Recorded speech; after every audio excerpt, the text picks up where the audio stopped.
and gentlemen, boys and girls, gentlemen, what's up? It's your boy Brandon Lewis here from Brandon's World here on this Friday, September 25th, 2020. And ladies and gentlemen, what a show we have for you today. It is our final show of the year. Yes, indeed, for the year. And if you guys are wondering why, as you guys probably do know, as I've said over the last couple of weeks, since 2016, when a Cleveland team makes the postseason, I have gone on LeBron James' 0 Dark 30 activate, no social media mode.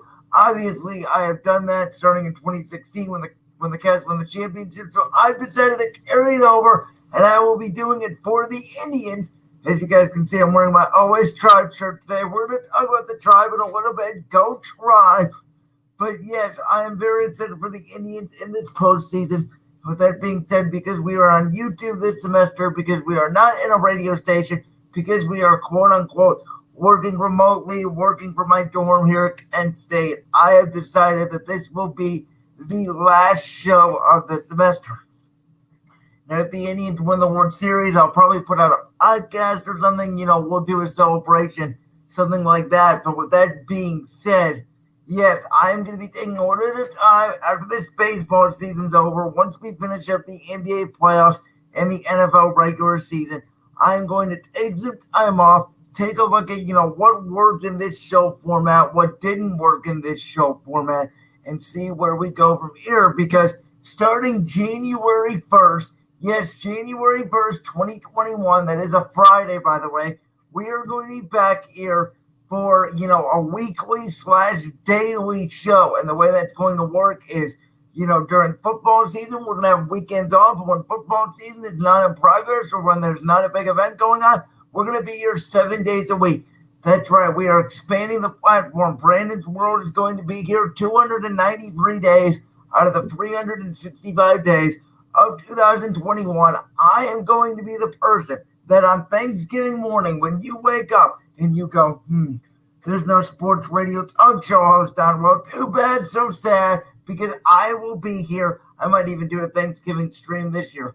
We'll see. Who knows? There should be some good games on tap with the NFL. But with that being said, I want to thank you guys so much, whether you guys listen live on the YouTube channel every single week or whether you're tuning in to our podcasting platforms. Of course, don't forget to follow the show on Twitter at real_BWorld and at Facebook at Real Brandon's World. But with that being said, ladies and gentlemen, we need to get started today with, what happened last night in the NBA, because there was a Game 4 of the Western Conference Finals between the Los Angeles Lakers and the Denver Nuggets. And I want to start off with this. There's a lot of good people in the world. There's a lot of bad people too, don't get me wrong. But there are a lot of good people in the world. There's a lot of good paying jobs in the world. There's a lot of good jobs in the world. With that being said, like I said, there are a lot of good people, but where's the greatness? There is a huge difference in life between being good at something and being great at something. I always said, you can be good at a lot of things, but where are you special at? I keep a very close circle of friends. I guess you'd call them my inner circle. It's like 2 or 3 people I talk to on a regular basis, and that's it. And you ask, why, Brandon? And the answer is, 1, because I'm not a social butterfly. And the second reason for that is because I only hang around and talk to special people. There's a lot of great, talented people in the world. There's a lot of NBA players. There's a lot of NFL players. There's a lot of MLB players. But the difference between, say, LeBron James, Mike Trout, Patrick Mahomes, Lamar Jackson, Russell Wilson, Jamal Murray, who I'm going to get to here in a second, they all do something incredibly special that we've never, ever seen before. That's the difference between, again, knowing if you have a franchise quarterback that can win you a Super Bowl and a guy that can just win you games. There's a difference between a star in Paul George, who can be a co-star, who can disappear at times. I would categorize Russell Westbrook in that category as well, compared to Kevin Durant, LeBron James, and Kawhi Leonard, who can absolutely carry teams to championships as long as their second co-star doesn't completely let them down like Paul George did to the Los Angeles Clippers. Well, ladies and gentlemen, what we watched last night was a superstar in the making, and that is the point guard who wears number 27 for the Denver Nuggets, Jamal Murray. Jamal Murray made some plays last night, especially that one play where he's coming off the pick from Jokic, and he drives the basket, and LeBron thinks he's going to block him, and Murray just goes up and under with the opposite hand and lays it in for a layup. You just have to tip your hat, man. And then sometimes it's good in basketball. You know, the expression is always defense wins championships, but definitely in the NBA, sometimes it's true. You could have the perfect defense, and even in the NFL, you know, you could have the perfect defense called, a guy makes an amazing catch. In basketball, you have the perfect defense called, a guy makes, you know, an amazing shot. In baseball, you have the perfect pitch. The guy just got enough wood on it to hit the ball out of the park, and he just guessed right. So there are definitely exceptions, but generally defense wins championships. Last night, the Lakers did everything they could to stop Jamal Murray, and they just couldn't. I mean, this man was flat out of his mind. He scored 32 points. He was 12 of 20 from the field, which is 60%, by the way, which is just incredible, considering that the Denver only shot 51% from the field. And by the way, the thing I love about Jamal Murray the most, he is a clutch free throw shooter. We don't get that anymore. It's the one knock, obviously, on LeBron James, that he's not a great free throw shooter. Jamal Murray last night in the clutch, 8 of 8 free throws. He is now 22 of 22 in the fourth quarter, shooting free throws in the postseason. Ladies and gentlemen, that is clutch. That is money. Jamal Murray will give you a run for his money, whether it's anybody, whether it's Steph Curry, Damian Lillard, Kyrie Irving, these star point guards that we think of the two top three, point guards in the NBA. I think now you have to put Jamal Murray on the list. And by the way, I might take Jamal Murray as my number one guy. I mean, I trust him right now with the ball in his hands in the fourth quarter. I trust him more than Curry, Kyrie, and Damian Lillard. Out of all those guys, Jamal Murray right now to me is the number one point guard in the league. But let's take a look at why the Lakers won this game last night. And you look at the box score and you go, AD, 34 points, but his plus minus was only 1. LeBron, 26, 9 rebounds, 8 assists. His plus minus was only 8. You go, then, it's a good game for LeBron. It's not a virtuoso. But then you look at what Dwight Howard did last night. And this, was incredible. Dwight Howard, in his first start of the postseason, guarding Jokic, by the way, and he got Jokic in foul trouble. That's important, too. 23 minutes he played. He was 5 of 6 from the floor with 11 rebounds, including 6 offensive rebounds. That's amazing to me. Plus, his plus minus was 7. You take a look at the overall rebounding numbers. Offensive rebounds, the Lakers out-rebounded the Nuggets 12-6. They out-rebounded them in total 51-39. The Lakers shot 80% from the free throw line. Denver shot 87%. The Lakers' three-point percentage was 33%. Denver's three-point percentage was 36%. Field goal percentage, Denver outshot the Lakers 51-48. So what it all came down to, ladies and gentlemen, was situational basketball. And that's what I like, man. The reason why I like this Lakers team is the reason why I've said it all along. Yes, I know they don't have that number 3 scorer, Kentavious Caldwell-Pope, man. He came up big last night. He put up 13 points off the bench. But the thing I don't like about Pope is every time I watch him, he makes 1 to 2 good plays, but in my opinion, he makes about 5 or 6 bad plays. But the 13 points evened it out last night. The Lakers were lucky in that regard. And the Lakers didn't even play that well, and they escaped with a win. And the question is, why is that? I already mentioned the rebounding, but it's also because they have veterans on their team, like Dwight Howard, and especially like Rajon Rondo, who played 22 minutes last night, put up 11 points. By the way, 5 rebounds and 7 assists. Rajon was dropping dimes all over the place. He had only 1 turnover, which is very impressive. Anthony Davis led the Lakers with 3 turnovers. By the way, LeBron didn't have any turnovers last night, which is impressive in itself. The Lakers took care of the basketball mostly, and then they used their veteranship, their gamesmanship of Rajon Rondo, LeBron, Anthony Davis, Danny Green, who chipped in with a plus 12 and plus minus. I know he was only 1 of 6 from the field, but his defense is important. And this is what I've always said. If you don't score the basketball, generally, obviously, some people have to score. But if you only have 2 to 3 main scorers on your team, that's okay in today's NBA. You can win a championship like that. However, here's the problem. You must be good defensively. And even though Rondo, Danny Green, Alex Caruso, Kyle Kuzma, even though these guys don't score a lot of points generally, what they do is they get it done on the defensive end. And let me tell you, Frank Vogel, who in my opinion should be the coach of the year in the NBA, should be very proud of this group. Because right now the Lakers are 1 win away from the NBA Finals, and they're doing it with defense. Thank you. Take a look at what Denver did last night. Jamal Murray led the crew with 32 points. Their next highest score was Grant with 17. They out Jokic to 16, but only 6 of 13 from the field, 2 of 3 from 3, and only 7 boards. They kept Jokic off the board. They put him in foul trouble. He had 5 fouls, obviously, in the fourth quarter. He had to sit, so the Lakers did a good job with that. Dwight Howard and JaVale McGee did a good job with neutralizing Jokic.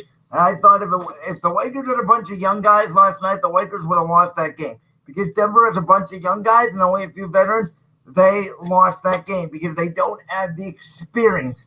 I've always said this. Experience matters. When I'm building a crew, when I'm looking to hire somebody, the first thing I want to look at is, what is your experience?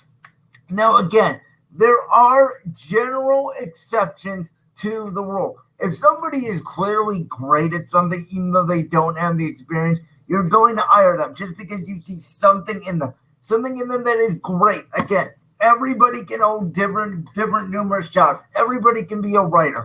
Everybody can be an actor. Anybody can be whatever you want to be. But here's the difference. What do you do that stands out among the crowd?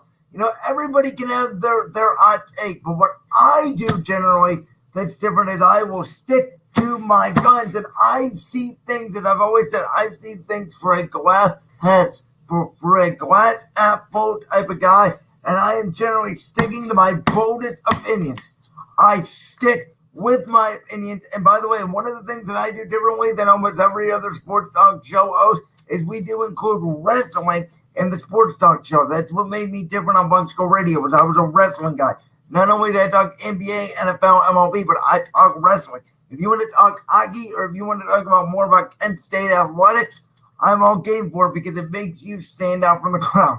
Again, what makes you different? What makes this Lakers team different is not only can they score, not only do they have a dynamic duo on LeBron James and Anthony Davis, but they're full of veterans and they play hard-nosed defense. And this Denver team, man, I got to give Denver a lot of credit. I got to give Coach Mike Malone a lot of credit. Mike Malone has installed in these guys, you never, ever, ever give up. And these Nuggets will play to the final whistle. So if you're the Lakers, you have to be willing to kill this team.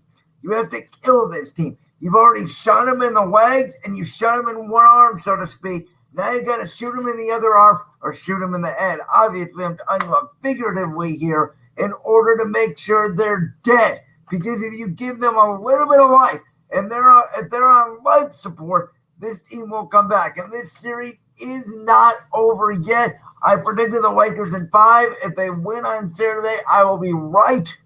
But the Lakers do have to finish these Nuggets off because they do play tough, hard-nosed basketball. All right, switching gears, there was actually another game on last night, if you guys didn't know. There was a football game on last night between 2 of the 3 Florida teams. The Dolphins hammering the Jaguars by a final score of 31-13. Ryan Fitzpatrick had his Fitz magic back last night. He went 18-20 for 2 touchdowns, only 160 yards, but his QBR was 97.2 and had a passer rating of 133.3. Played very well. But I want you to take a look at the losing team. let's talk about Gardner Minshew, okay? Because Gardner Minshew went 30-42 for 275, 0 touchdowns, 1 pick. He was sacked 4 times. He had a QBR of 35 and a rating of 79. Now, I know what we were all thinking going in this game because I know what I was thinking. I was thinking, man, the Jaguars win this game. We're probably going to see 2 over the Dolphins. Maybe the Dolphins aren't as well coached as we thought they were last year. Maybe they're a step behind. Maybe Gardner Minshew is the answer for the Jacksonville Jaguars. But what I found interesting last night was, yes, once again, Jacksonville looked like Jacksonville. And here's the thing, right? I don't like Gardner Minshew. I think Gardner Minshew can play. I think he's a borderline starter in the National Football League. I really do. Here's the issue, though, Jacksonville. The number 1 pick this year is the best prospect in the NFL in easily 8 years. He's the best prospect since Andrew Luck. I know some people have Andrew Luck, rated a little bit higher because of his competition. Obviously, the ACC's been down. Clemson's had somewhat of a cakewalk schedule where Andrew Luck had to go through Stanford and USC and those teams back in the day when the Pac-12 was, legitimate. But I will just say this. Trevor Lawrence is the second coming of Andrew Luck. And Joe Burrow, maybe that's one since we've seen Joe Burrow take this helpless offensive line and compete with the Cincinnati Bengals. We've seen Trevor Lawrence basically take anything and make, chicken stew out of nothing. Trevor Lawrence is the second coming of Andrew Luck. That guy is special. That guy may have a similar career to Andrew Luck. Again, if the Jaguars or the Jets or the Giants, whoever gets that number 1 pick, you're going to need to build an offensive line around Trevor, because if you don't, he's going to be out of the game as quick as Andrew Luck was. But if you're Jacksonville, man, you got to be torn because you got young guys fighting. You could win a couple games here. You got Detroit coming up. You got Cincinnati coming up. You could win 2 or 3 games here and get yourself out of the Trevor Lawrence sweepstakes. And you could say, hey, we like Gardner Minshew. But again, it comes back to good versus great. Gardner Minshew is good. Will Gardner Minshew carry your franchise to a Super Bowl? Absolutely not. Blake Bortles was good, and the Jaguars had that super team in 2017. Jacksonville realized Blake Bortles was not going to win them a Super Bowl, and they smartly moved off Blake Bortles. Even though I like Blake Bortles, I actually think Gardner Minshew is a little bit better than Bortles. I like Bortles a little bit as a solid backup quarterback. To me, Bortles and Andy Dalton have always had a similar ceiling. But again, Andy Dalton was a nice quarterback. He never was going to win you a Super Bowl. Just like you look at Minnesota, you look at Tennessee. These guys like Ryan Tannehill, Kirk Cousins, these guys. To me, they're never going to win you a Super Bowl. They're nice. They're really good franchise quarterbacks. But are they difference makers in the clutch in money time?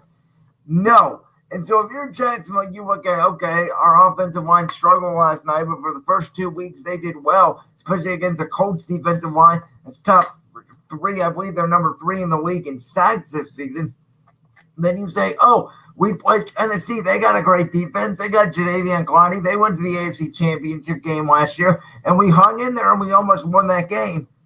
And then last night, the bottom fell out on Jacksonville. All these guys, James Robinson, who we thought, could carry Jacksonville to a couple of wins, the bottom fell out because James Robinson last night for Jacksonville was their leading receiver. Now, I give you DJ Chark was out for Jacksonville, but that should have been no excuse. I think Joe and Troy even said it on the broadcast. This receiving core last night was pathetic. Keenan Cole, only 4 catches. Chris Thompson, 5 catches out of the backfield. So that's 11 catches they gave to running backs out of Gardner Minshew's 30 completions. So that's over a third of his completions going to running backs. That means those receivers did not get any separation.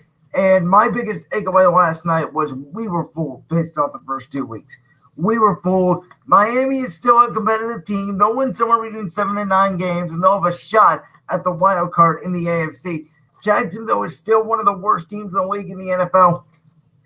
I know historically they've been good on Thursday Night Football. They were not good last night. And I got to say, man, the NFL is so awesome that we were waiting for 2, let's be honest, non-playoff teams. Again, Miami may have a shot, but I don't think that they have a realistic shot.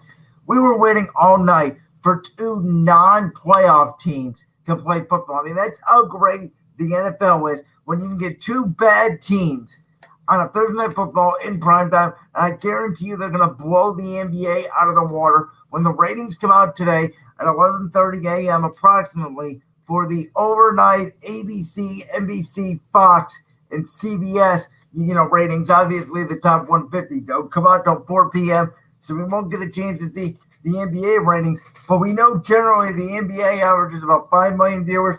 The NFL averages about 15 million. So take your bet. I think that Dolphins and Jaguars will dominate the NBA, and that's just because the NFL is indeed the greatest sport in the world. All right, well, I want to move on here.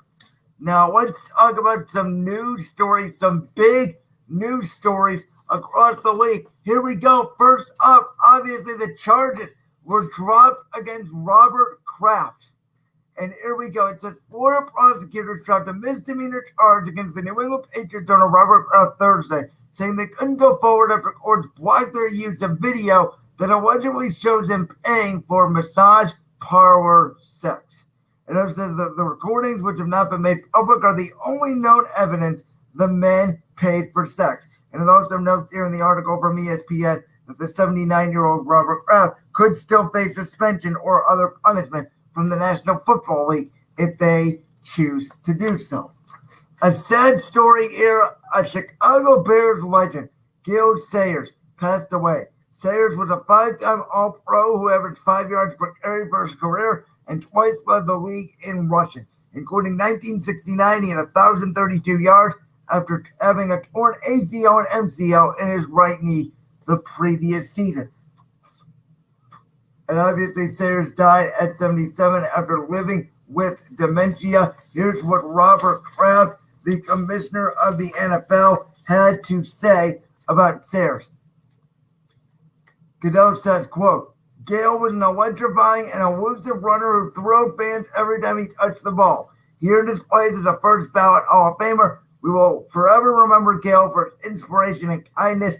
Gale's quiet, unassuming demeanor, belief, his determination, competitiveness, and compassion. Again, Gale Sayers, great Chicago Bears running back, passing away at the age of 77. Moving on, this was a wild story.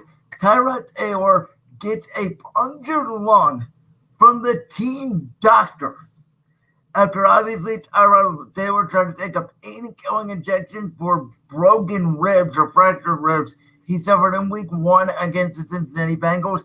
Allegedly, when the doctor put the shot in, he somehow punctured Tyrod Taylor's lung, and that's what caused Tyrod Taylor to have trouble breathing, and that's what caused Justin Herbert to play against the Kansas City Chiefs last Sunday. It is noted now that Tyrod Taylor is out indefinitely, and we're looking at a lawsuit here between Taylor and that Chargers doctor. I haven't heard anything. I don't think that Chargers doctor has been fired yet, but he should. And, man, this is one of those medical things, man. This is why you can never take for granted, shots, surgery, whatever it is, because you just never know, man. You're putting your life in those doctors' hands, and those doctors, yes, everybody's human. They make mistakes, but you have to be very careful because this could end very badly for this doctor. I mean, Tyrod Taylor could suffer long-term damage from this. This is not good. I pray for Tyrod Taylor. And, I'll be honest, ladies and gentlemen, when I first saw this story, I thought personally that Tyrod had coronavirus because it said, he had trouble breathing before the game on Sunday. So I thought, oh, no, because that's obviously one of the signs for coronavirus. That's what I first thought. And when I heard this story, man, it's just a sad, sad story. And I hope Taylor gets his justice. Obviously, this is going to be Justin Herbert's team now going forward, but this is just a mess, man. Whoever that doctor is needs to be fired immediately. Next story here is that the NFL coaches were fined for not wearing masks. As Adam Schefter of ESPN reports, the number is over $1.7 million in fines for coaches not wearing masks in week 2. That obviously includes $100,000 fines each for Sean Payton and John Gruden and $250,000 fines for their teams.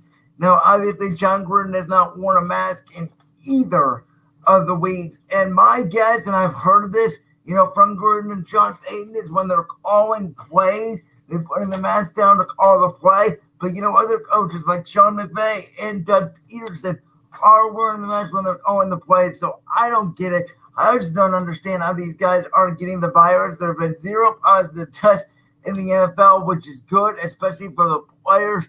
There's so much contact in the NFL. I thought for sure we were going to get cases, but maybe the protective clothing, maybe the helmet is protecting these guys. I don't know. But besides the fact these coaches are not wearing masks, I thought the NFL handled it very well. Now, if I'm the NFL, man, if you want to keep finding these guys for not wearing masks, eventually to me, you got to suspend them. And I would suspend them right now. I would suspend John Gruden the game. Second offense, first offense, a fine. Second offense, you're suspended the game. I think Sean Payton got fined week 1 as well. So, in all, by the way, 5 head coaches, and as I mentioned, teams were fined over $1.7 million for not wearing masks in week 2. Again, if it's your first offense, I would fine you. If it's the second offense, I would suspend you because the NFL needs to make this disciplinary action serious. These guys don't care about $100,000 fines. They make millions and millions of dollars. A $100,000 fine to them is like $10. So they don't care. They'll pay the fine. You got to make the punishment more severe. And I think a suspension of at least 1 game, and then if you do it again, maybe a suspension of 4 games, and then if you do it again, maybe a suspension of 8 games. You keep doubling that up until these guys get it. Then in order to protect the spread of COVID, we must wear our mask. And of course, hand sanitize, do all that. I hope you guys are all doing that yourself at home. And then here we go. We have Billy Donovan, our final news story here. Billy Donovan, the former head coach of the Oklahoma City Thunder, and of course the longtime University of Florida coach, is heading to Chicago as the new head coach of the Chicago Bulls. Now, I know a lot of people like Billy Donovan. I know he did a great job coaching in the regular season here. I know he's done a great job coaching in the regular season. Obviously, ever since Kevin Durant left, he's always had a star point guard, though, whether it's Russell Westbrook or Chris Paul, and leading these guys. But in the postseason, man, especially that Game 7 against the Rockets, I saw a lot of flameouts. I saw a lot of stuff that wasn't good, and I'm not the biggest fan of Billy Donovan. I think Billy Donovan and Russell Westbrook, one of the reasons why Kevin Durant left Oklahoma City. I actually think Scott Brooks with Washington has done a better job. But Scott Brooks has had a really tough job with Washington with the injuries with John Wall and Bradley Beal, and he managed to get that team to the bubble. That team and that organization is a mess.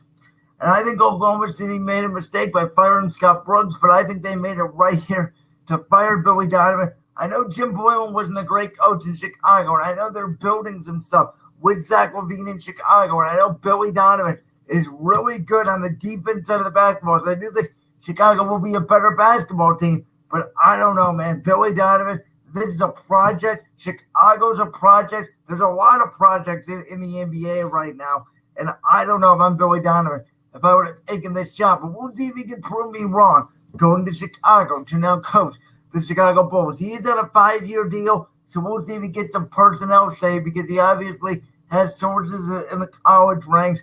And we'll see if Billy Donovan can turn Chicago into an NBA place where there's playoff games again at the United Center for years to come. That being said, ladies and gentlemen, coming up next on the show, we need to talk about #OurTribe. Yes, because the Indians are getting on. They are now on a 5-game winning streak. They swept the Chicago White Sox. They are in the postseason. The postseason does start on Tuesday. We will break down the MLB standings. We will break down my thoughts on how I think the Indians could potentially win it all this season. Yes, bring the Commissioner's Trophy back to Cleveland for the first time since 1948. Plus, we're going to be previewing the Browns versus Washington football team. It is our Cleveland-only segment coming up next right here on Brand's World. Hope you guys are enjoying it on this Friday, September 25th, 2020. We will be right back.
Alright, ladies and welcome back here to Brandon's World, and let's get right to it. So as I mentioned right before the break, our Cleveland Indians are postseason bound, and ladies and gentlemen, I must say, I have a lot of 1997 vibes to this team right now. As you guys know, the 97 team obviously lost in Game 7 to the Marlins, but that team did not get hot till late August, early September. Obviously different circumstances here because of the postseason and coronavirus and the shortened season and all that. But ladies and gentlemen, this team, let me tell you, has some magic. Between the Jose Ramirez free run over in extra innings on Tuesday, the Lugo over on Wednesday, the comeback in the 7th inning last night, I mean, that's just amazing. And let me say this. If the Indians, ladies and gentlemen, if the Cleveland Indians do win the World Series this year, it will be because of the great starting pitching and the time we hit it. Now, I know, ladies and gentlemen, there are a lot of philosophies in life, right? Life is very interesting. For instance, in football, there's different offensive and defensive schemes. There's different versions of the West Coast offense. There's different versions of a 3-4, a 4-3. There's very many different offenses and defenses you can run.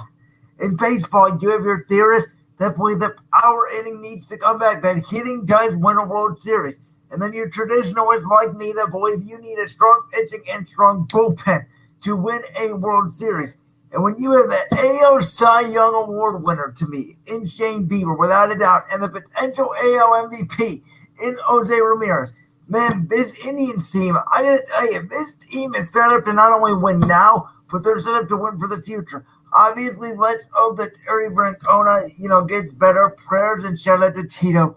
I know he's been dealing with a gastrointestinal issue, and Sandy Alomar has done a heck of a job holding down the fort. But let's hope that Terry Francona can come back and manage this team to a World Series.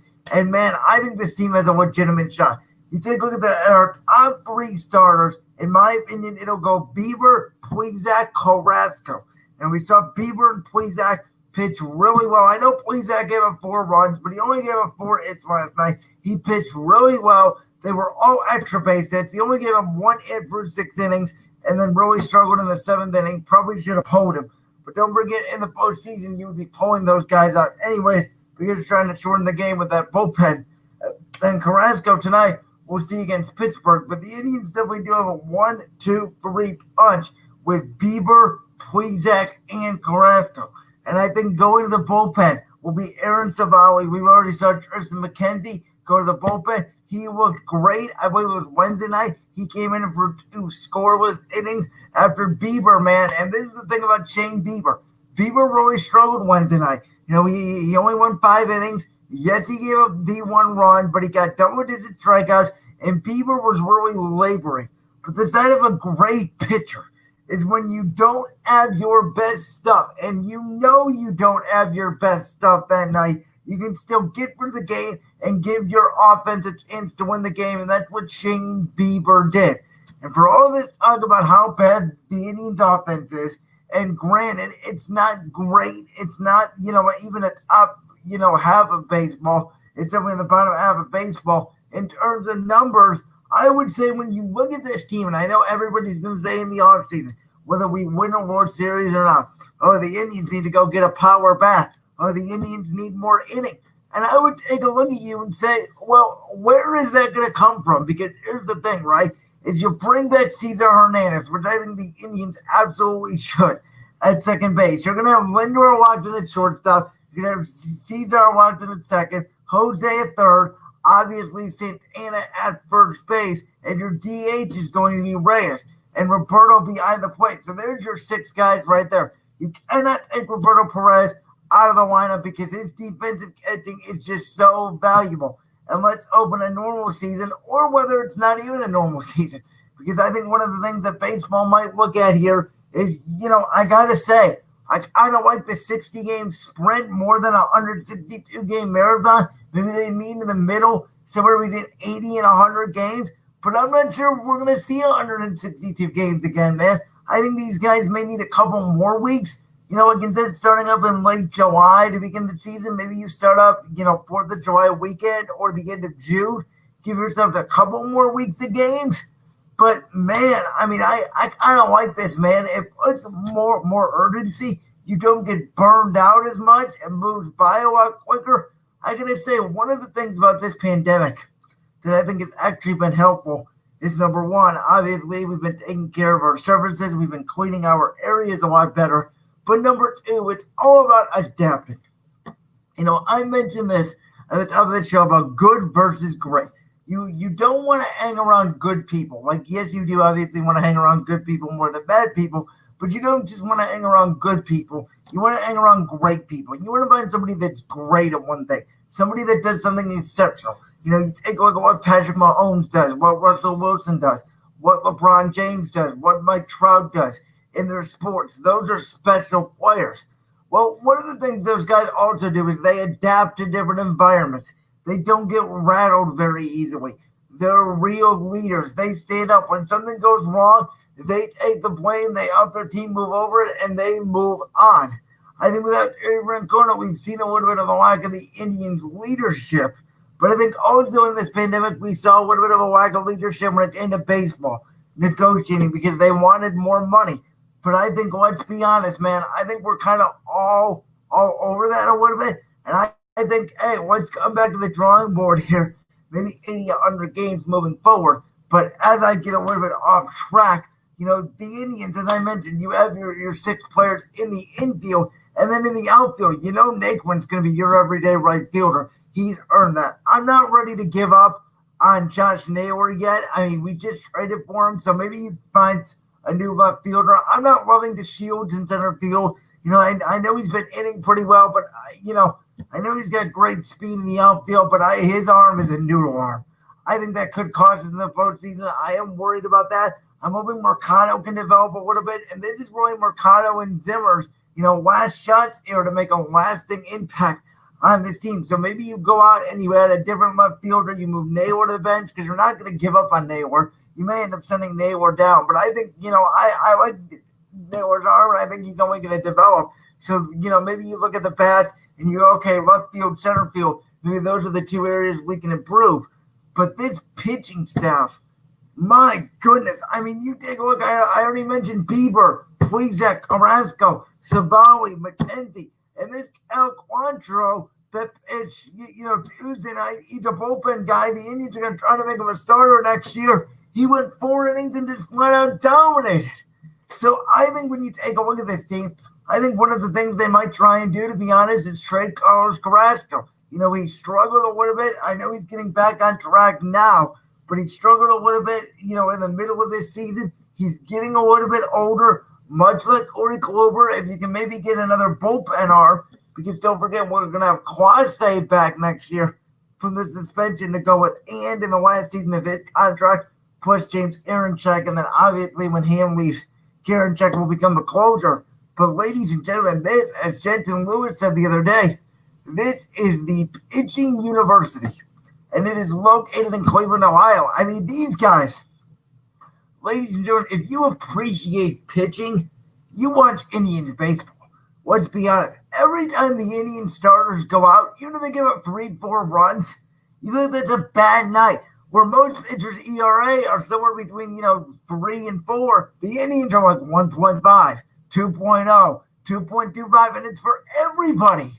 And these guys, whoever it is, and think about it. I know Mike Clevenger just got over the bicep, and he's going to miss potentially San Diego's postseason. And Kluber got hurt. And Bauer is really the one that's pitching well for Cincinnati this season. Bauer thinks he should win the National League Cy Young, and he's leading in all categories, so I tend to agree with him. But when the Indians traded Corey Kluber, a perennial ace, Mike Clevenger, who can be an ace on any staff except for the Indians, and Trevor Bauer, as we've seen now, the ace of the Red staff, and they still have by far the best pitching in baseball. I mean, it's absolutely amazing.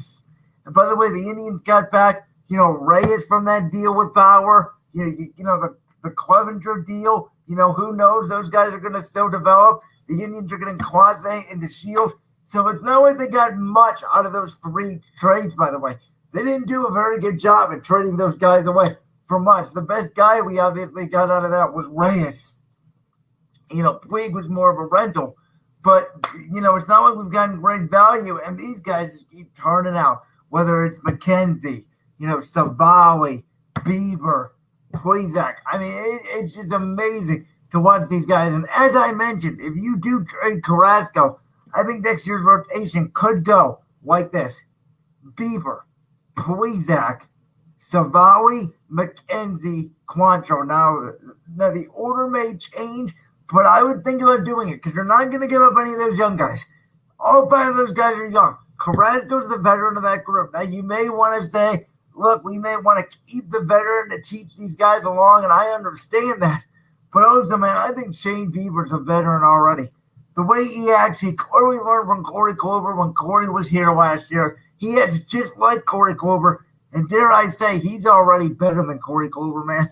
And by the way, my one knock on Corey Kluber was he could not pitch in the postseason, much like Clayton Kershaw for the Dodgers.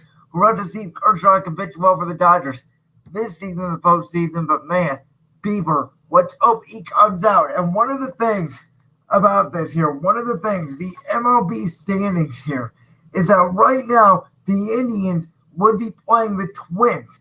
Now, here's the thing. The Indians could potentially, keep this in mind, the Indians could potentially catch the White Sox for second place in the American League Central. They're only a game back of the White Sox. I doubt they're going to be able to catch the Twins because they're technically 3 games back of the Twins. So the Reds are going to need to sweep the Twins, and the Indians are going to need to sweep the Pirates in order for the Indians to win the AL Central, and then the White Sox would have to lose 1 game. And by the way, the White Sox are playing the Cubs, so that could happen. I think the most likely situation here is the Indians do get in second place.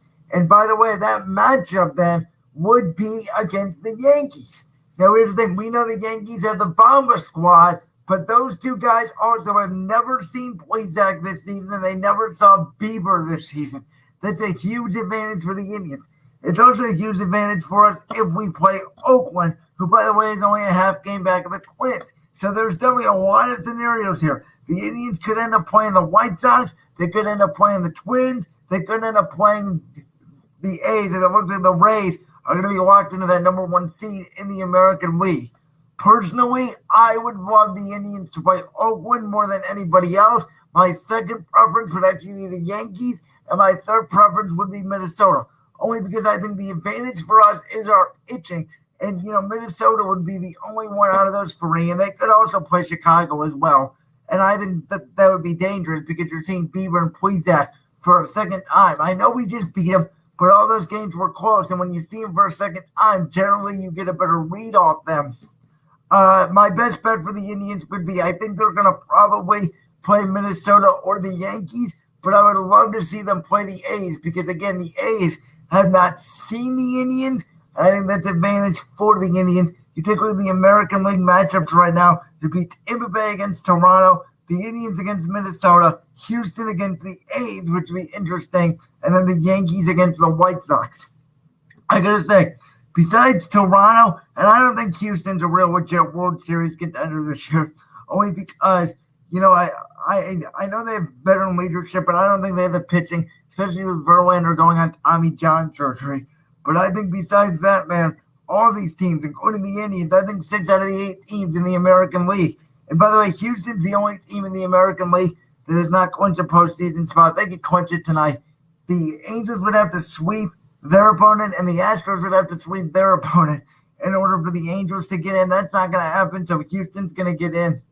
Again, besides Toronto and Houston, I think those 6 other teams are all legitimate World Series contenders. You think of the National League, it's really down to the Dodgers, Braves, and Cubs, I would say. I think the Dodgers are out of it without Clevenger. We'll see if the Dodgers can finally pitch in the postseason. It's really the story in the National League is really about who's going to get 7 and 8. Because you look at right now, the Reds, Giants, Phillies, and Brewers are all separated by 1.5 games for those 2 wild card spots. Right now it belongs to Cincinnati and San Francisco. San Francisco is a half game back of Cincinnati. Philadelphia is a half game back of San Francisco for the 8th spot, and Milwaukee is a half game back of Philadelphia. So everything's going to change in the National League over the weekend. Right now, as it stands, though, the Dodgers are the 1, the Braves will be the 2, the Cubs will be the 3. Now, the 4th spot will be the Padres. The 5th spot will either be the Cardinals or the Reds. The 6th spot will either be Miami or Philadelphia.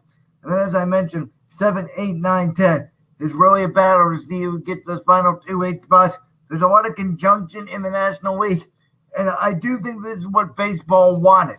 When baseball wanted to go to a 16-8 format, 8 teams per conference, I guess you would say 8 teams per week.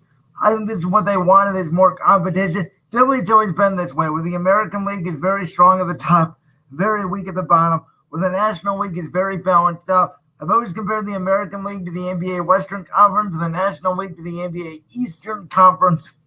With that being said, I think you'll realize, I mentioned, legitimate World Series contenders in the National League are the Dodgers, the Braves, and the Cubs.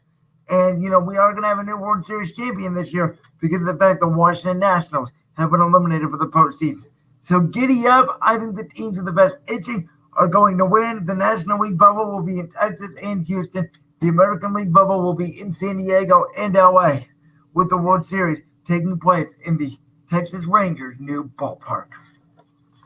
And with that being said, let's go now to the NFL because, as I mentioned, the Browns have a game this Sunday. They're taking on the Washington football team. And if you guys checked Medium this morning, as you guys should every Friday, because I write a column on there every Friday, the first couple of weeks of the NFL season, I wrote about my Philadelphia Eagles taking on the Washington football team, and then I wrote about my Eagles taking on the Rams. That didn't seem to work, so I went away from that this week, and I'm going to talk about the Browns, because it's been a big topic, even though the Browns won last Thursday night, and we talked about it right here on the show. It's been a big topic of discussion about whether the Browns should trade Odell Beckham.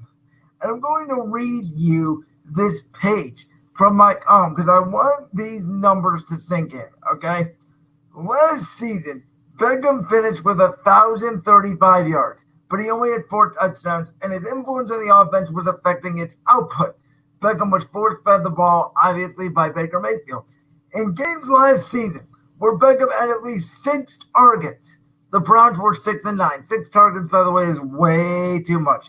In the one game Beckham did not have 6 targets, the Browns defeated the Bengals 27-19. In games where Beckham had over 10 targets a game, the Browns were 3-3.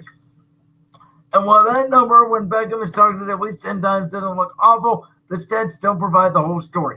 The wins in games where Beckham was targeted more than 10 times came against the Jets team, who played Luke Falk. Remember, Trevor Siemian was the starter in that game because Sam Darnold had mono, and then Siemian got hurt, so Luke Falk had to come in. By the way, Luke Falk is no longer on an NFL team. The Steelers, and by the way, that was the helmet game with Mason Rudolph, and they almost lost that game. The one legitimate game they won was against Buffalo. And by the way, Pittsburgh was ranked 30th in the NFL in offense last season. The offense in those 3 games total, again, these are in games where Beckham had over 10 targets per game. The offense scored a total of 63 points, which is an average of 21 a game. The league average last season was 23 points a game, rounded up from 22.8. So that means the Browns offense performed below average when Beckham was targeted double-digit times. In Beckham's first 6 seasons in the league, his offense have only been ranked in the top 10 twice. Keep that in mind. His offense have been only ranked in the top 10 twice. And since 2016, his offenses haven't been ranked higher than number 17. Now, you can attribute that to the bad quarterback play. However, you would think with an all-time talent wide receiver at your disposal, your offense would put up big numbers. But Beckham's offenses have struggled, and it is not completely on the quarterback. Again, at the end of his rookie season, Baker Mayfield finished with 27 touchdown passes and won Rookie of the Year honors by Pro Football Writers of America.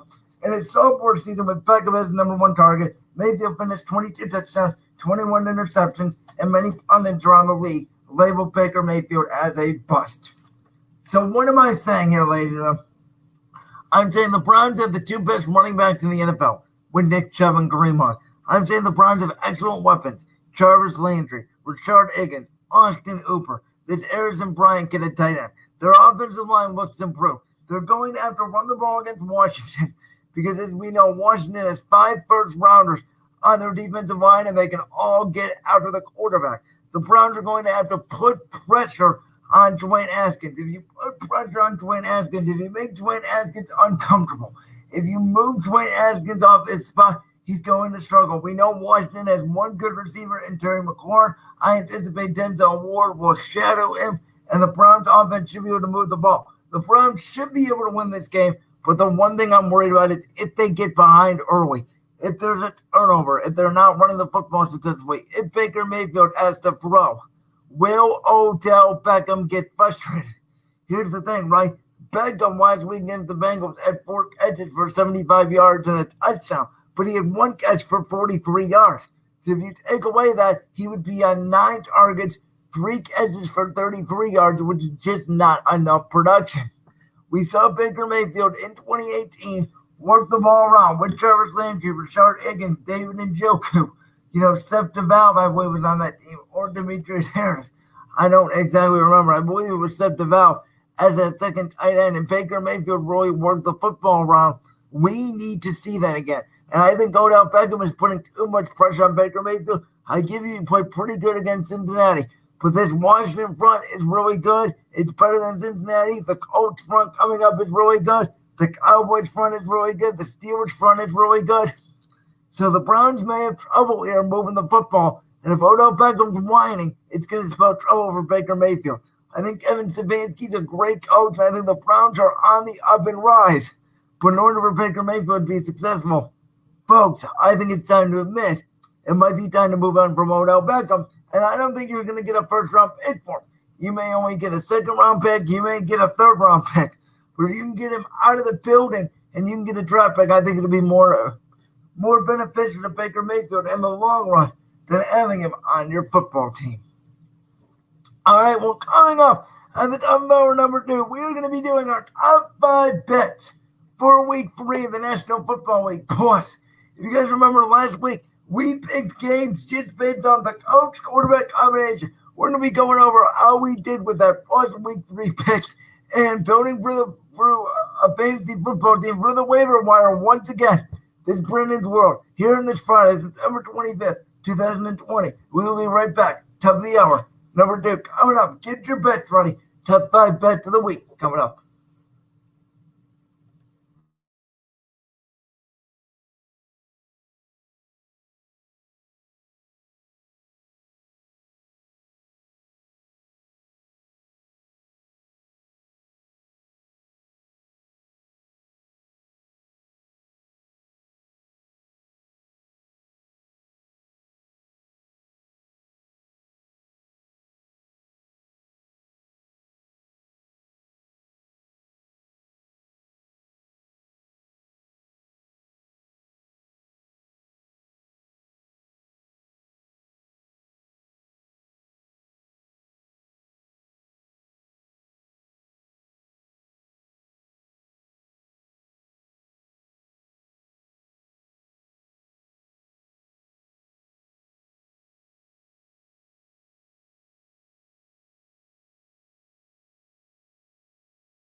back to hour number 2 here on Brandon's World. As always, thank you to Red Temptation for the reckoning for our official theme song on the show. And yes, ladies and gentlemen, if you're just tuning in, let me just say this. It's been a wild ride here being on YouTube over the last month or so. We are just getting to the final hour of the semester. Yes, as I've already mentioned before, I'm going on the Zero Dark 30 social media hiatus for the Indians playoffs. I'm wearing my Indian shirt today.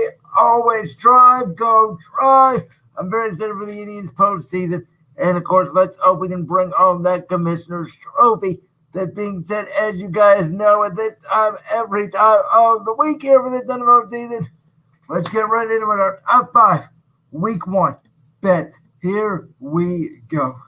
So, starting with our first bet of the week, I'm going to take the Bears plus 3.5 over the Atlanta Falcons.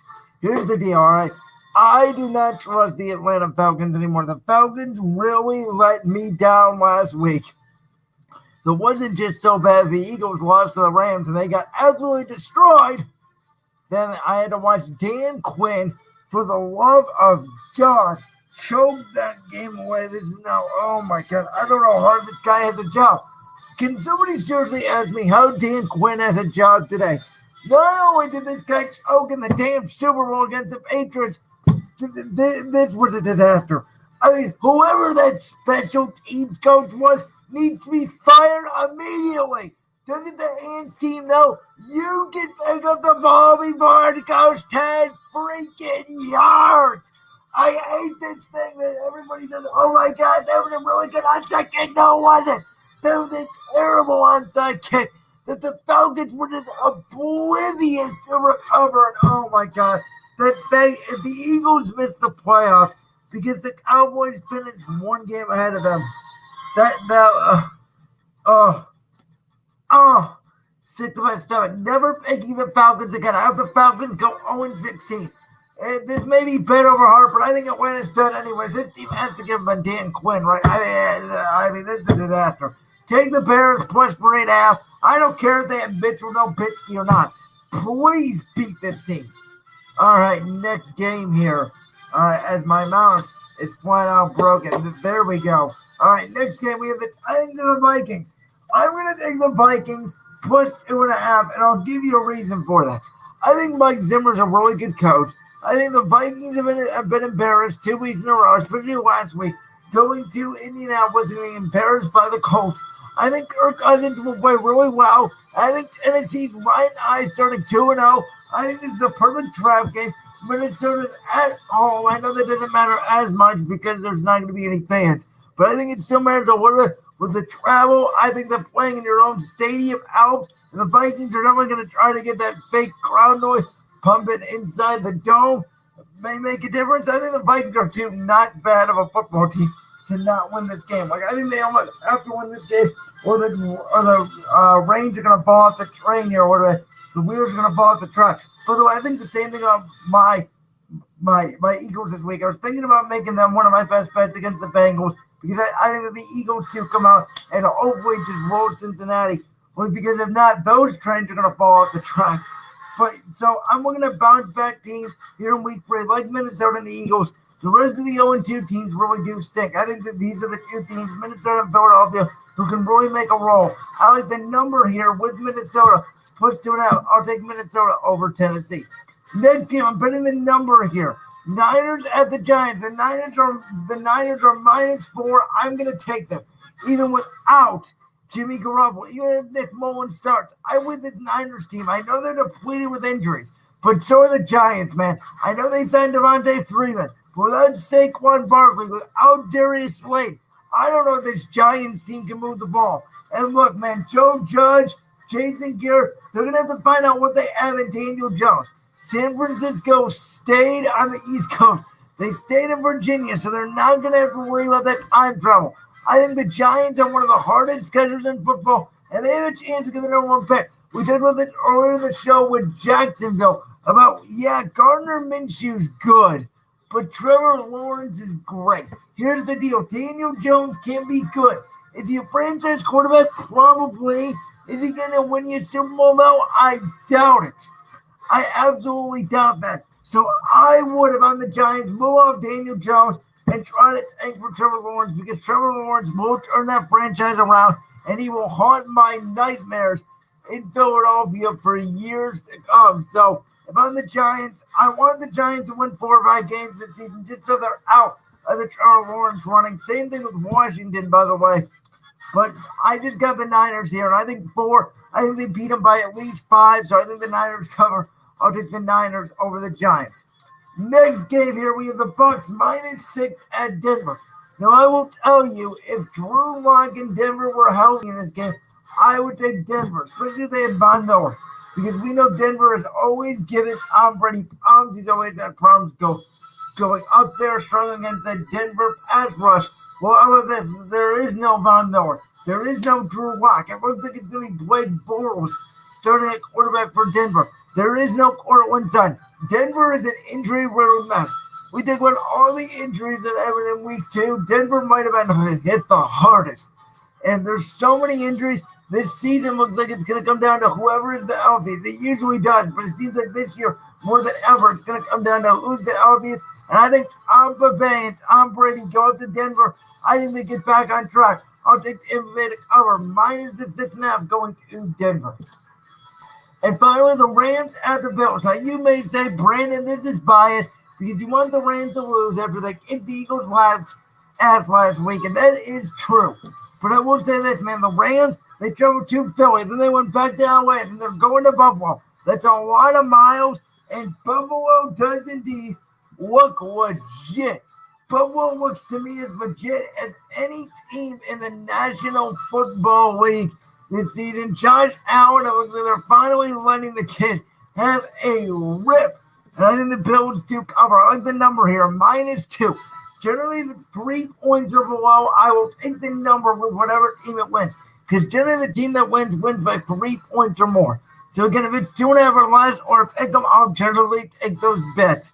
And those are the bets that I like this week. Again, Buffalo, -2 over the Rams. I will also take the Bucs, -6 against Denver. I'll take San Francisco, -4 against the Giants. I'll take Minnesota, +2.5 against Tennessee in a quote-unquote upset. And I'll take the Bears, +3.5 over a quote-unquote upset against the Falcons, who are just a complete disaster.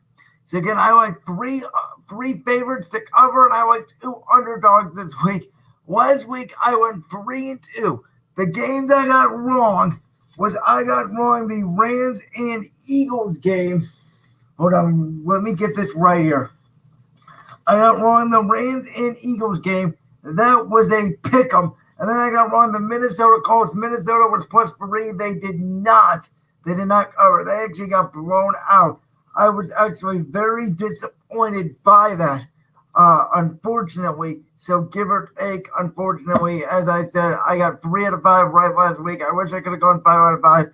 But, it isn't the end of the world. So far, I'm 5 of 10 in my best bet. That's not bad. That's 50% if I was betting. I don't think that's bad. I actually really like my bets this week.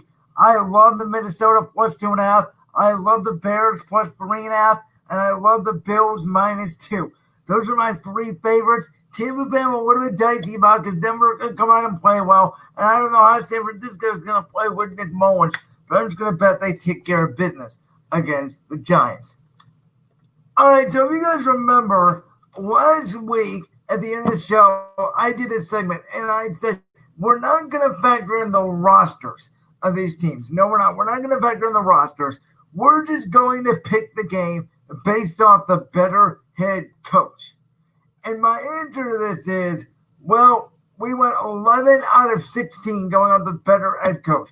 These are the ones we got wrong. Doug Peterson, Sean McVay. Well, Doug Peterson entered the game 2-0 against Sean McVay, and the Eagles, my Eagles, got completely outcoached.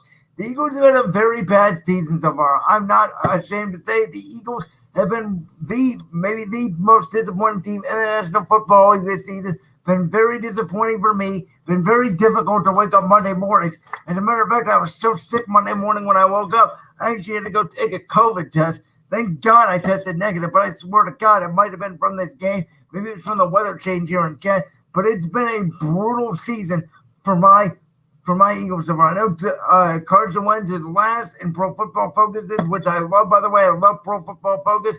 I always take their analytics to heart, usually.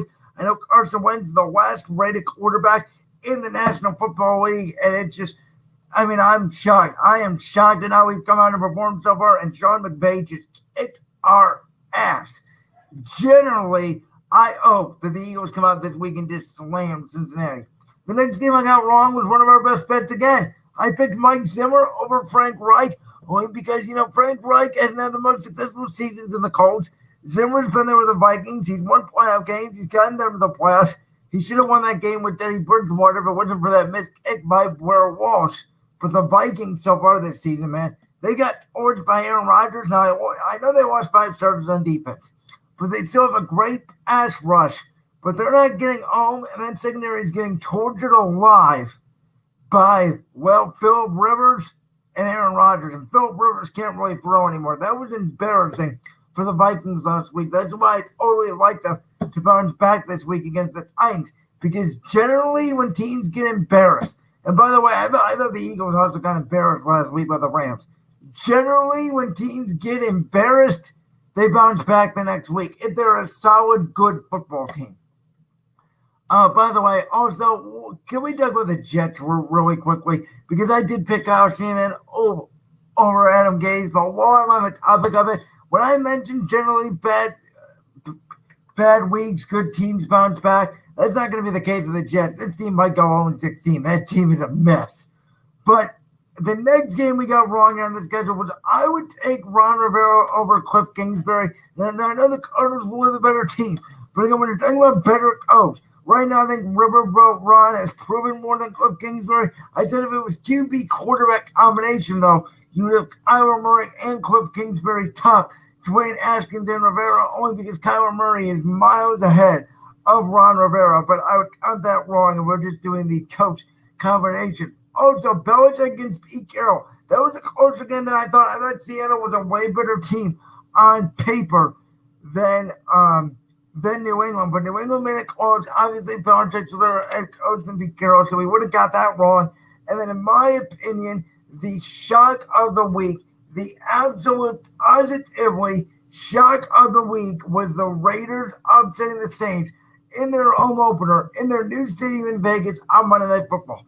I thought the Saints came out unprepared, and this was shocking to me. Right? I mean, the Saints have veteran leadership on their team. They have Drew Brees. They have one of the best play callers in the game in Sean Payton. And somehow, without Michael Thomas, this team cannot move the football. I don't understand it. I don't understand how Michael Thomas literally changes the entire offense. Look, as I've already mentioned before, there are different offensive and defensive philosophies and different schemes. But when you don't have your best wide receiver, we've seen Carson Wentz carry beanbags and lawn chairs last season into the postseason. It's why I'm still not willing to give up on Carson Wentz, while I still think he is a top 5 quarterback in the National Football League. But when you don't have your number one receiver and you clearly have an aging quarterback and you cannot move the football, boy, oh boy, oh boy. The Saints, in my opinion, are in trouble. I think the Bucs may have a chance to win this division flat out right now. If Michael Thomas plays this week, which is ironic because it's under the Packers team doctor is going to be the one to clear Michael Thomas. He's the one that's on Michael Thomas's foot. Packers play the Saints at Sunday Night Football. We will pick the Week 3 games at the end of the show today. But when you don't have your number one wide receiver and that completely derelegates your offense, how good of a football team really are you? How good of an offensive mind really are you? To the point where you cannot score and you cannot stop somebody and you cannot perform well if you don't have Michael Thomas. I mean, it just shows this whole offense is based around Michael Thomas. And now you know you're going to force feed him the ball and you know he's that good. That like he's going to get the football because he's just that good. But as we've seen, man, this is why I've knocked the Saints a little bit. Because over the past couple of seasons, when the going gets tough late in the year, November, December, when defenses start picking up. And this is another thing. There's a lot that's ongoing around how about week 1 and 2. Offenses are flourishing in the NFL. There's been more points scored this year in the first 2 weeks in the NFL than ever before in its 101-year history. And I give you that, but to me, it's not only because there's no fans in the stands and you can hear the calls and the offense a lot better and the offense can communicate better, but it's also because generally the offense gets its stride going in September and October. And then November, December, late in the year, defenses start picking up. And by the way, right now they're not running vanilla defenses, but it's just how it is. In the cold, in the weather, defense generally wins late in the year, and defenses generally come on late in the year. That's why you see these high-power offenses like the Saints every year shut down in the postseason, because they have an aging quarterback in Drew Brees, and then they're not able to overcompensate because their defense is overrated. If I'm a Saints fan, I'd be very concerned. And, looking at the games this week, they got Green Bay on Sunday Night Football. That's going to be an extraordinary matchup. But if the Saints lose, man, all hell could break loose down in New Orleans. With that being said, I'm going to be turning real quick to building a lineup for the waiver wire, because in week 2, we had a great week. I want to break this down for you guys here really quickly. So, our projected lineup, by the way, was projected 88.7 points. I want to remind you guys who we had. We had Ryan Tannehill, Benny Snell, James Robinson, Paris Campbell, Danny Amendola, Jonnu Smith, Russell Gage, the Cardinals defense, and Ryan Succop. Again, what I do with this segment every week is I go over the ESPN waiver wire. I look at people that are rostered in less than 50% of ESPN.com leagues. And I try to build a team for you to use this week based off those statistics. And I try to look at good matchups. So you look at last week, Ryan Tannehill had a day against Jacksonville. Him and Jonnu Smith combined for over 50 points. They scored almost half of our points in our lineup. By the way, also, Russell Gage had a day against the Cowboys. Russell Gage seems like he's going to be on fire this season for the Atlanta Falcons out of the slot, even if they are going to blow leads, and I still can't get over what the hell happened in that game. But the thing that really cost us last week was Benny Snell. We thought James Conner may miss that game. Turns out James Conner got the majority of the carries, and Benny Snell got negative 0.79 points.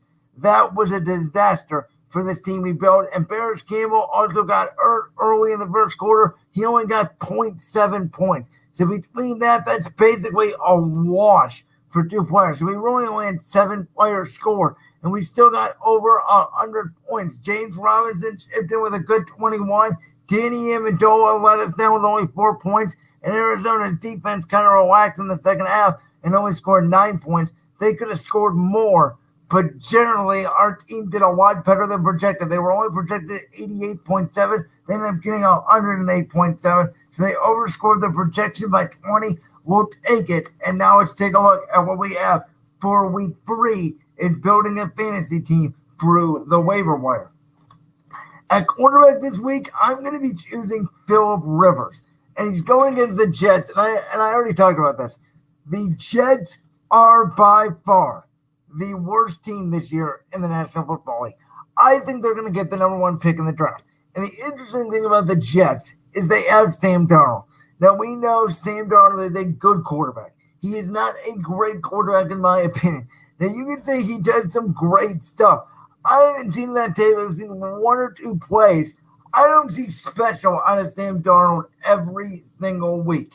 But what I do see is I see a Jets offensive line that's absolutely terrible. I see a coach who's absolutely terrible and doesn't know how to call plays. I see a receiving core that's absolutely terrible. The Jets are a mess. General manager Joe Douglas is going to have his work cut out for him to rebuild this team. But, I would say you could trade Sam Darnold in the offseason to a team on the cusp of, needing a quarterback like at Tennessee from last year who got Ryan Tannehill. You could trade Sam Darnold somewhere. I can't think of a team off the top of my head. Maybe a team like Detroit, or, there's not a lot of players that need a quarterback left.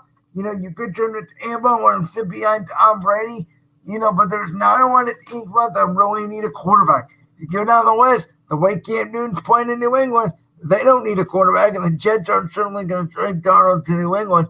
You look at the AFC West, Herbert, Derek Carr, who I always thought was one of the most underrated quarterbacks in the National Football League. Drew Lock, Patrick Mahomes, that division's covered.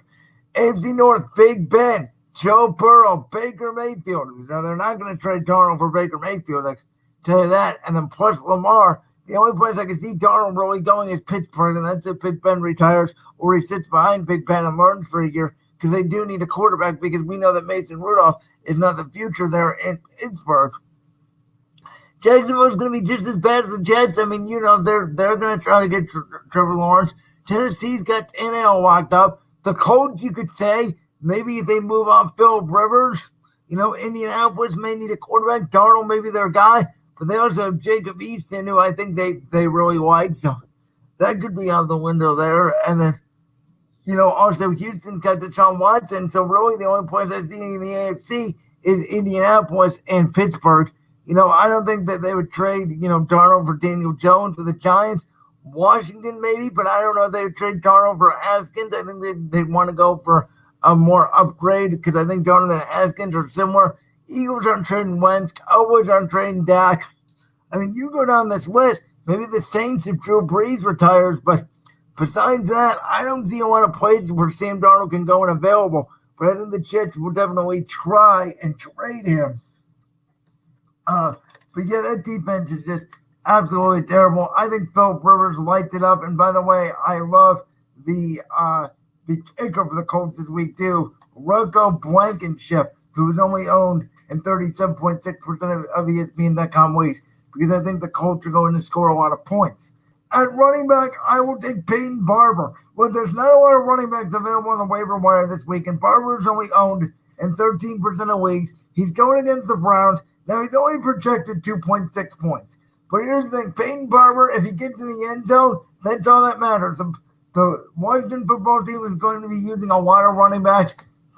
They're going to be using Antonio Gibson, who they like. They're going to be using J.D. McKissick. They're going to be using Peyton Barber. But to me, Peyton Barber is a goal line back, and there is a chance he gets in the end zone against a very bad Browns run defense. So that's why I'll take Barber there. Also, Adrian Peterson, he's only rostered in about 39% of leagues. He's going up against Arizona. Again, running backs here are slim pickings. I think Peterson is projected 7.3 points, has a chance to get into the end zone against Arizona. As we saw last week, Arizona's run defense is not the greatest. Their pass defense is pretty good, but their run defense is not the greatest. That definitely does need work. I think Arizona is one of the most improved teams in the league this season. At wide receiver, there's actually a ton of depth, and here are the guys I like this week. Mike Williams, he's available in he's rostered in 47.1% of ESPN.com leagues. He's projected 10.7. I think his value goes up because of Justin Herbert. We know Justin Herbert does not have a noodle arm like Tyrod Taylor. I think they're going to be able to spread the football out more with Herbert than Tyrod Taylor. I think that they're going to be able to get some more passes off. I think they're a more confident team with Herbert than Tyrod Taylor. And that's not a knock against Tyrod. I think he's very good, but I think he's way too conservative. I don't think they can air the ball out with Tyrod like they can with Justin Herbert. So I like Mike Williams against that terrible Carolina secondary, terrible Carolina defense overall, which is why I also like the Chargers defense, which is available in just over 50% of ESPN.com leagues. They're projected only 7 points. To me, I know Teddy Bridgewater doesn't turn the football over, but if you make him force some mistakes with the pressure from that Chargers defensive line, we know Carolina doesn't have a great offensive line. I think it could be a good recipe for the Chargers, and I think the Chargers have a lot of success this week against the Carolina Panthers. I also like Corey Davis with A.J. Brown out for the Titans. Davis is rostered in only 44% of ESPN.com leagues. We already mentioned the Vikings secondary, how trash it is. Davis is projected 11 points. And while I do think Minnesota wins, I think Corey Davis has a chance to get into the end zone. It's the theme here. Fantasy football, it's not about who's going to win. It's not about who's going to lose. It's about the matchups. And what matchups do I have that I can take advantage of? I talk about Jacksonville all the time. James Robinson, Gardner Minshew. They're generally good fantasy players because they're going to be behind a lot and they have to put the ball in the air. That will give you fantasy points. Well, I think Tennessee's going to be eyed in this game, and I think Corey Davis is their number one receiver this week. And hey, I like Corey Davis' matchup against the Vikings secondary, even if I think the Vikings are going to win. In my flex this week, I'm going to pick Traquan Smith. Now, he's only rostered in 18% of ESPN.com weeks. He's taking on the Packers Sunday Night Football. But as I mentioned with the Saints, they don't have Michael Thomas, or it doesn't seem like they're going to have Michael Thomas. Emmanuel Sanders is their number one. Traquan Smith is going to be their number two. And in my opinion, this game is going to be a shootout against the Packers, and somebody is going to have to score a touchdown. The Green Bay secondary, besides Jair Alexander, is pretty bad. But I like Traquan Smith's matchup. Again, he's only rostered in 18% of leagues. He's projected 11.4 points. You can put him at receiver, or you can put him at flex. He's going to be my flex this week because I think there's a lot of good receivers on the waiver wire. I already mentioned Corey Davis, Mike Williams, among others. I would look at also would be Deshaun Jackson with Jalen Reagor for my Eagles going up against a banged-up Bengals secondary. If this is a week for Deshaun Jackson to come out for my Eagles, if this is a week for Carson Wentz to rebound, I think it's this week. And finally, at tight end, I got Austin Hooper. He's rostered in 48.8% of ESPN.com leagues. As we know, the Browns are going up against Washington. Washington could not cover Max Williams last week. For the Cardinals, they also could not cover Zach Ertz or Dallas Goedert. Week one against the Eagles, we know the Browns love to use their 12 personnel, a.k.a. two tight end sets. And we know Washington struggles very badly covering the tight end. I love Austin Hooper this week. Great matchup going against the Washington football team. I think the Browns do over-week, under-week cover.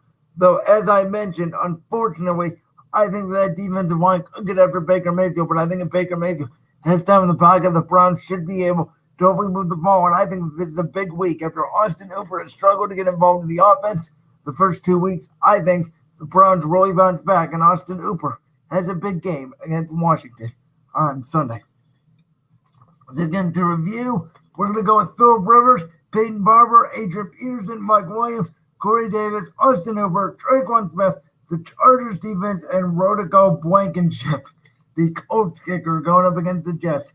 They're projected 81.4 points. And to be honest, I do think that they comfortably beat that projection. I am thinking about 100 points for this fantasy football team this week, which, again, I don't think could win a PPR league, but I think it's pretty solid if you're just looking for players to pick up on the waiver wire. All right, well, coming up next in our last segment of the year, I was thinking potentially doing some end-of-the-year predictions, but with all the sports going on, with everything going on in Corona, to me, it's way too early to do that. So we're just going to do some Week 3 NFL picks. That's going up. I'm going to give my predictions for Week 3 in the National Football League season. Straight up, I'm going to break it down. Bottom of the hour, right here, Brandon's World.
guys, welcome back here to Brandon's World Air, part of the hour, last hour of the semester. We'll be back, as I mentioned, last hour of the year, I should say.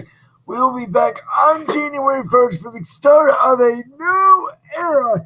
Yes, ladies and gentlemen, it will be the start of the daily show. Besides the weekends and football season, obviously we'll come back every Friday, January 1st. We'll be off Saturday and Sunday for the NFL playoffs starting. Right, with that be the last week of the regular season, actually, and then January 4th, we come back and we get started right up with the National Football League playoffs again. Hopefully the NBA will be back by then, and we get to talk, obviously, some NFL, NBA, all that good stuff. Like I've been saying, thank you guys so much for tuning in on the podcasting platform. Plus, if you watch live on YouTube every week, it's been an absolute blast doing this show for you guys. But without further ado, as I mentioned, let's get right into it. The Week 3 picks for the 2020 National Football League season. Here we go. So Washington at Cleveland. As I mentioned, I'm going to take the Browns. I think the Browns are going to end up defeating the Washington football team. I said I was concerned with the Washington football team defensive line. I still am.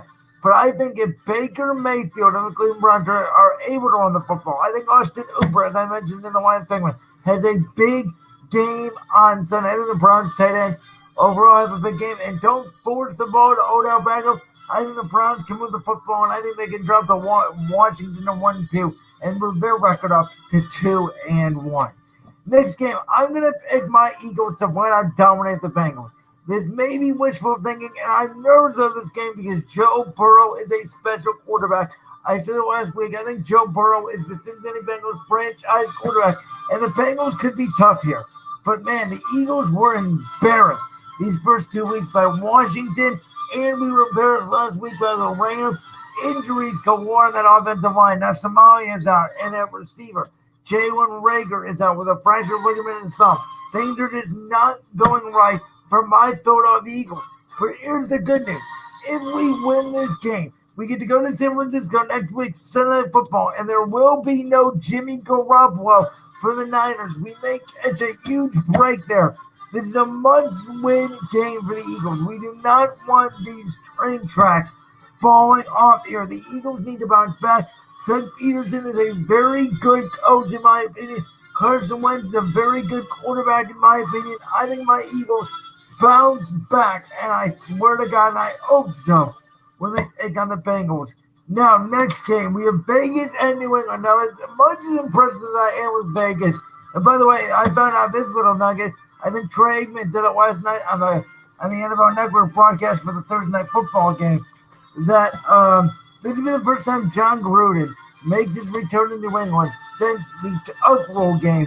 That's a very interesting component. As much as Vegas has been playing well, let me just say this, man. John Gruden and Mike Mayock, they can scout. I know you guys heard the story about Darren Waller, how they found out about Darren Waller because the guy's a baller. I don't know if you guys heard, but Darren Waller was on the Ravens practice squad. And when John Gruden and Mike Mayock were playing, when the Ravens were playing the Ravens, they saw this guy just in street clothes, worn out because he was on the practice squad. They said, who the hell is that? We need to get this guy. What's his name? They said, Darren Waller. Boom, they claimed him. Boom, Darren Waller is now a star in Oakland.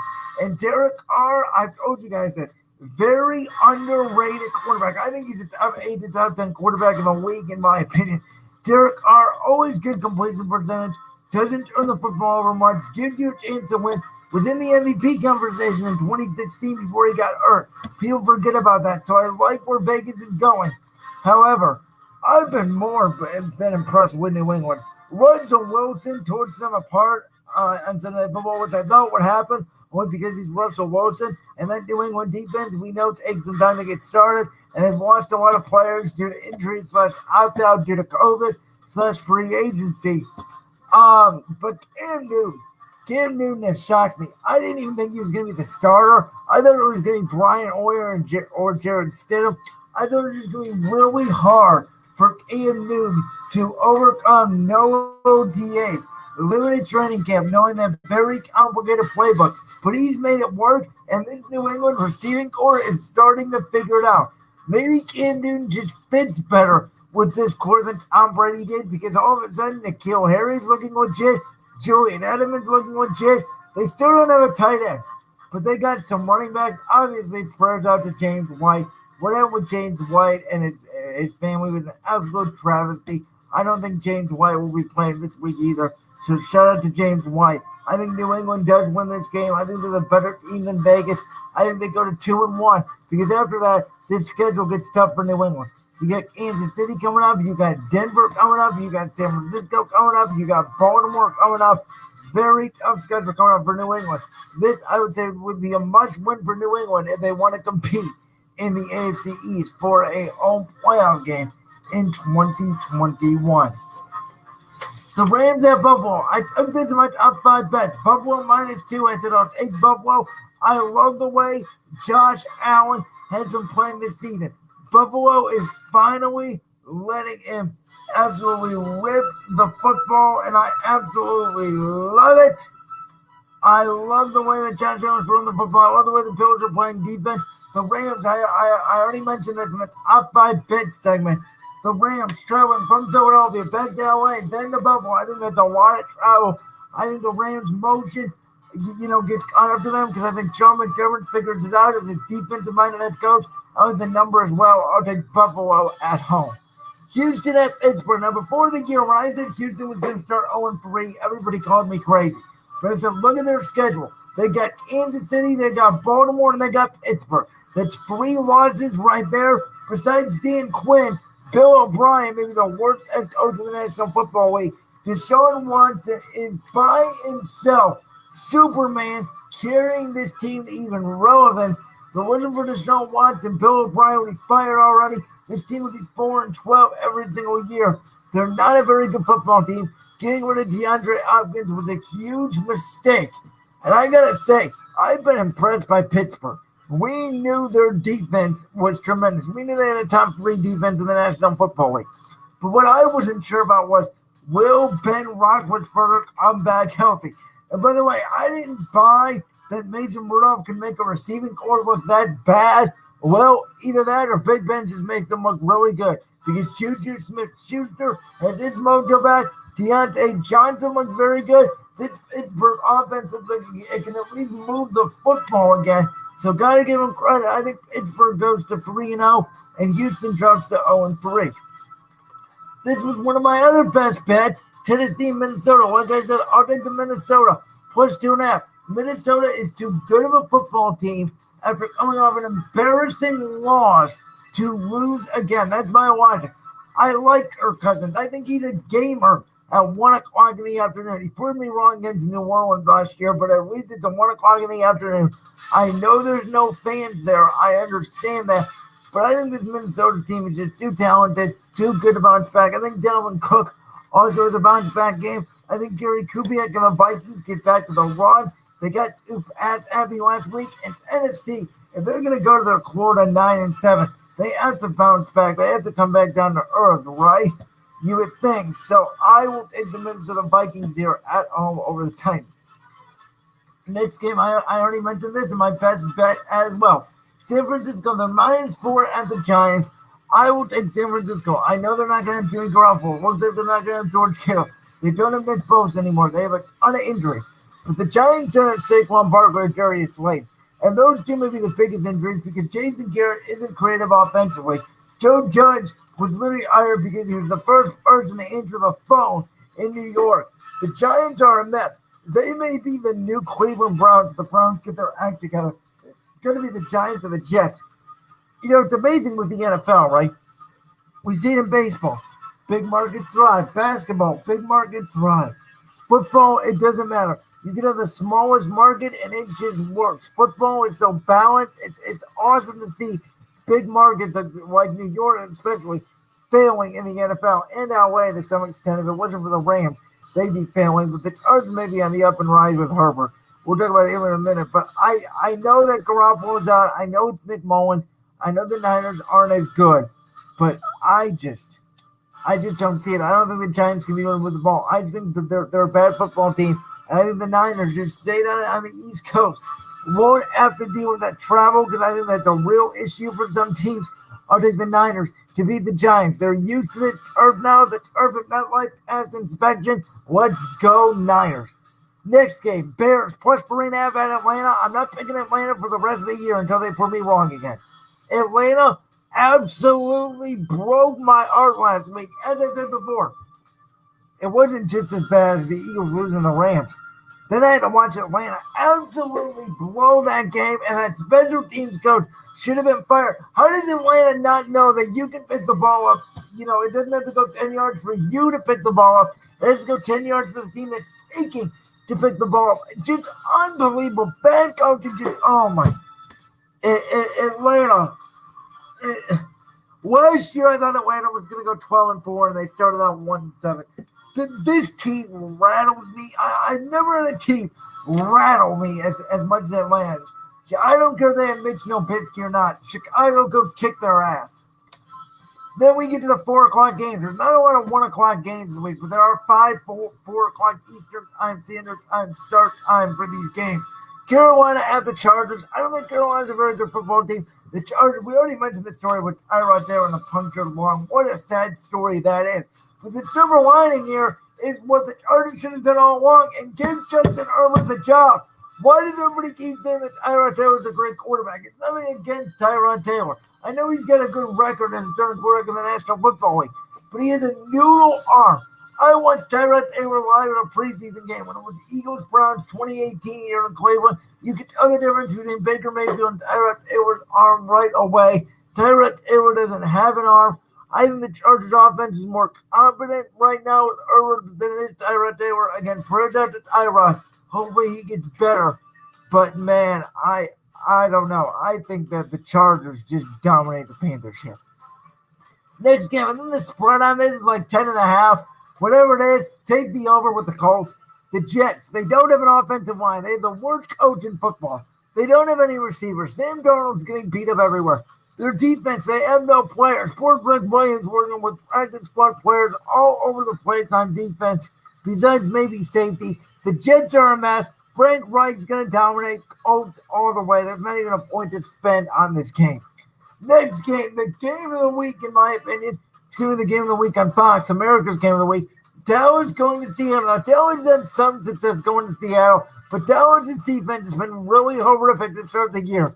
I don't think they can stop Russell Wilson. Seattle, in my opinion, is one of the easiest schedules in the week. That's why I picked them to go 14-2 because I looked at their schedule, especially their back half. They got the Jets, the Giants, the Washington football team. They got all these easy teams in the back half of their schedule. If they start out 3-0, we know they're going to do good in their division against the Rams, Niners, and Cardinals because they always do. Because Russell Wilson is just amazing. Him, Patrick Mahomes, and Lamar Jackson, one of those three are going to win the MVP this season. Right now, the odds are with Ross. I would actually take Lamar Jackson win his back-to-back MVP, then Ross, then Mahomes. But my goodness, Russell Wilson's putting on a show, and I think he does it again.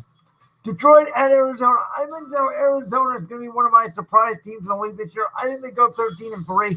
I love the way this team is built. I love DeAndre Hopkins and Kyler Murray connection. And Detroit, Matt Patricia is just a mess. He's going to be out by the end of the year. I think the two coaches that get fired mid-season this year may very well be Adam Gase and Matt Patricia.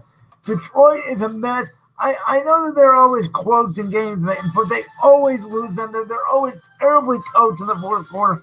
And Matt Patricia, by the way, took credit for that Malcolm Butler play in the Super Bowl, which is, by the way, as we know, designed by Bill Belichick. So I think Detroit's going to have enough of Matt Patricia.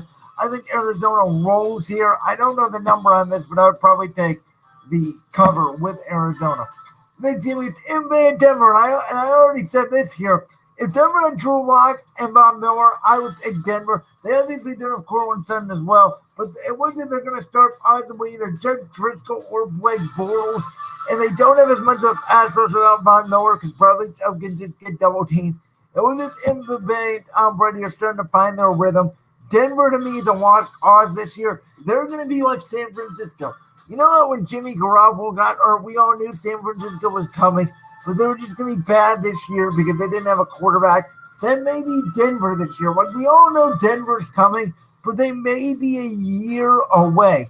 They could be the Eagles next year, too, by the way, if they falter out. Maybe they just have a bad year and get a good draft pick. But Tampa Bay to me now rolls over Denver. Denver fans should be very disappointed because they had a promising start to this year, and it's just not going to happen. Next game, we have Green Bay and New Orleans Sunday night. I already mentioned, I feel like this is a must-win game for the Saints. I know they're on a short week, but they're without Michael Thomas. Their offense is clearly stagnant without it. Drew Brees clearly gets old when Michael Thomas doesn't get open. And the Packers are off to their hottest start. They're scoring their most points a game in the NFL this season. And Aaron Rodgers looks like he's motivated by Jordan Love on the bench. But I still say, man, in that dome, even without fans, I think that this is going to be a shootout. It's going to be fun. And I think Drew Brees on the biggest stage, we know Drew Brees is going to be heading to NBC once his playing career is over. It sounds like this will be Drew Brees' last season. But my goodness, I think that this could be certainly the end of the road for Drew Brees, but I think he's still going to prove it here. I got New Orleans at home over Green Bay on Sunday Night Football. We all talked about how Green Bay is more like a 9-7 team than a 13-3 team like they were last year just because they won a lot of one-possession games. I think this game is really close. I think New Orleans finds a way to squeak it out. And finally, what could be the game of the week, Monday Night Football, Kansas City at Baltimore. 2 out of the 3 MVP candidates, Lamar Jackson and Patrick Mahomes. I think we have found our new Tom Brady-Peyton Manning rivalry, folks, with Kansas City and Baltimore. We found our new New England, Indianapolis, New England, Denver. It's going to be Kansas City, Baltimore in the AFC for years to come. I know there was a lot of conversations about, possibly Russell Wilson versus, Cam Newton, or Russell Wilson versus Aaron Rodgers, or Russell Wilson versus Carson Wentz, or, something with Russell Wilson. No, this is it right here. It's Patrick Mahomes. It's Lamar Jackson. Battle of Baltimore. And I think Lamar gets his first win against Patrick Mahomes. I think the Ravens will go to 3-0. Kansas City didn't look that impressive to me against the Chargers. Baltimore rolled over Houston. I think Kansas City does take a little of that Super Bowl hangover back. And I got Baltimore winning this game on Monday night. Very close game. I think it's a high-scoring game. Just like I think Green Bay, New Orleans is a high-scoring game. I think both of those games, all 4 teams get into the 30s. And we have some good games this weekend, man. Dallas, Seattle, Green Bay, New Orleans, Kansas City, Baltimore. You guys know I'll be watching Cincinnati and Philadelphia at 1 o'clock. So we got some great football this weekend, and I'm looking forward to watching it. Along with that, you guys know, obviously, we have the NBA bubble coming up. Lakers and Nuggets, Game 5 on Saturday night. Celtics eat Game 5, and Tyler Hero and the Miami Heat have been impressive for the bubble. It looks like the Heat are going to put away the Celtics, and it looks like we're going to Lakers Heat finals. And I'm very interested to see what happens there because I think the Lakers will win against either team. I think Boston has more experience. But what we've seen so far is experience. This is a different NBA in the bubble. And I think experience, besides the Lakers, because they have the greatest player on the planet than LeBron James, may not be the way to go. Maybe mental toughness. I think that Miami is more mentally tough than Boston. With that being said, as you guys know, we also have the MLB playoffs. And the reason why we are taking a hiatus for the semester is because we're going to celebrate the World Series at the end when the Indians win the World Series. Hopefully, with that being said. So, I hope you guys have enjoyed the shows on YouTube around this semester. I've enjoyed doing it for them. Man, what a special time it is for us in our lives. Obviously, we got football, basketball, baseball all on at the same time. When we come back to start the new year, we're going to be talking about wrestling as well because it's going to be Royal Rumble season. And when we get close to WrestleMania, we're going to be able to break it all down. I'm going to probably bring back on Michael Reiner, my good buddy. Hasn't been on the show in a long, long time. We'll really bring him on around that time, too, because it's definitely the best time of year for wrestling. But with that being said, I hope you guys enjoyed the show today. Hope you guys have enjoyed these YouTube version shows. I will see you guys on January 1st. You guys have a safe and healthy holiday. Hopefully we get a vaccine first. Enjoy the election. Keep everybody safe. Do everything you're supposed to do. And I love y'all. And I'll see you guys soon. This is Brandon Lewis from Brandon's World signing off here today on this Friday, September 25th, 2020. And peace.